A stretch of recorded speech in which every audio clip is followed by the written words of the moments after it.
All right, Kosta, game number 300 for you coming up on Friday. Can you remember game number 1? No, I remember my first start. I was against Mariners away. I think that was in 2008, but I think I made a substitute appearance at the stadium. I think before that, it might have been Adelaide, but I'm not sure. Central Coast Mariners? Was it Mariners? Yeah, it was Mariners. Yeah. You came off for 5 minutes. I think Ahmed Elrich had scored a worldie, and then you came off the bench. I remember that game. Yeah. Labour Weekend 07. Would the 18, 17-year-old Kosta Barbarouses have believed you'd be chalking up 300? No, I mean, it's not something you really target, is it? But, you know, it sort of comes up quick, and you just try to give yourself the best chance to have a long career, and I think I have done that, and pretty happy with the achievement. I think more so it'll be something to look back at and be proud of, but you know, I'm still going, so I've still got obviously goals to achieve, and it's really great, but I just want to, you know, push myself as much as I can past this as well. And by a quirk of the draw, it's against Melbourne Victory, one of your former teams. Does that add any extra spice to it? Yeah, stars sort of aligned for the game. I mean, I've got really fond memories at Melbourne, and I was at the club for 5 years, and you know, very successful 5 years. So it's funny how the stars are sort of aligned to have it there, and at a great stadium like Amy Park, and I've got a lot of friends and family who will be there too. So yeah, not spice, but just a good timing, I guess. How are you enjoying this season? Yeah, it's started really well. You know, we're obviously just 3 games in, so we're not getting too far ahead of ourselves, but the signs are all positive, and I think you can sort of see everyone's playing with confidence. Everyone that's not starting and coming on is contributing, and everyone looks happy at the minute. So I know it does help when you're winning and getting results, but there's a really sort of positive atmosphere around here, and it's great to see. And you know, we have been working hard since the first day of pre-season until now, and we've just got to keep going. Yeah, I mean, you're looking happy, you're looking confident, you're playing well, man. Are you enjoying your role in Chiefy's system? Yeah, I mean, like I said, I am. I feel happy out there. I feel confident and free, and you know, my role's changed already from starting out wide the first game to being more as a number 10, and you know, the last 2 games have gone really well, and I feel like I'm getting into good spaces and good areas. I sort of have that freedom to be in the pocket and be out wide like I did on the weekend a few times, and it's really great. Yeah, I think he's getting the best out of most of the guys on the team, which is the battle most of the time, yeah. And getting into goal scoring positions, you're keen to chalk another one up, I think. Yeah. I don't know if you know the stat, you'd be only the second guy to get double figures for 4 clubs. Your mate Smeltzy's the other one. Is that a stat? Of course he is. Yeah. Is that a stat you're aware of, something that would mean something to you? Well, Scotty commented on one of my photos saying something like that, and I wasn't before that, but then I was like sort of thinking, what's he talking about? And then I did see it, so yeah, just need to get another one and put that one away. But yeah, it'd be great. I think, you know, I've gotten a couple good areas to score, not any clear-cut chances, but created plenty, and we've scored 7 goals in 3 games. So as long as others are scoring and I'm getting into good areas and creating a bit, I'm pretty happy, but I would like to get that goal sooner than later. And just last one from me, Melbourne Victory, I mean, they've had a good start too. Yeah. Brendan Fornaroli scoring goals for fun. They're you know, they're unbeaten as well. How big a challenge will they be on Friday night?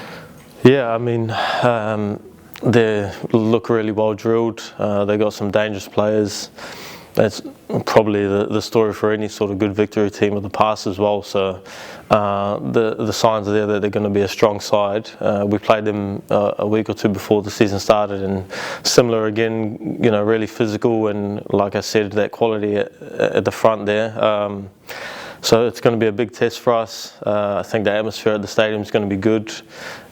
So, like I said, another challenge for us. The experienced boys need to lead the way, and the young boys need to take it in and learn from it. So, yeah, a really good challenge that we're looking forward to. 300 games later, what advice would you tell your younger self? I would almost say to push even more, you know, and that's just me looking at never being happy with, you know, what I've achieved or what I've done. I think there's always room to do better, and you know, it's great to have done it in the league like this, where it's given me a lot. And I went to Europe early on in my career, and since then, just because of how good the league is and has been to me, and we're living on the best side of the world for me and playing football, haven't really had a strong urge to move since then. And I would just say, yeah, look, I've had a lot of success, but fine moments, you always look at those, and you could have maybe won one or two more things, but yeah, just always pushing yourself, I think, is important, and looking after your body, which I have done. But I guess I'm sort of talking if something coming through to give advice to rather than myself. But yeah, just to be on it all the time. We were just hearing BK mention, there's been little subtle changes. Without going into too much detail, can you kind of elaborate on what some of those things are? Yeah, I mean, well, there's been one big change, is our formation. I think that's not a little change. I think we've sort of changed the way we're playing. We're being really brave in the build-up, from goal kicks to even just winning the ball back and being in possession. So those are massive changes there. And yeah, I'm not sure. There seems like a lot more calmness maybe around. I think that's changed as well, not just because obviously the head coach has changed. I think the dynamic of the squad has changed. We've got a lot more young players in the team this year, and the older guys have sort of understood that and taken that on board, and really looking after the younger guys and guiding them through as well.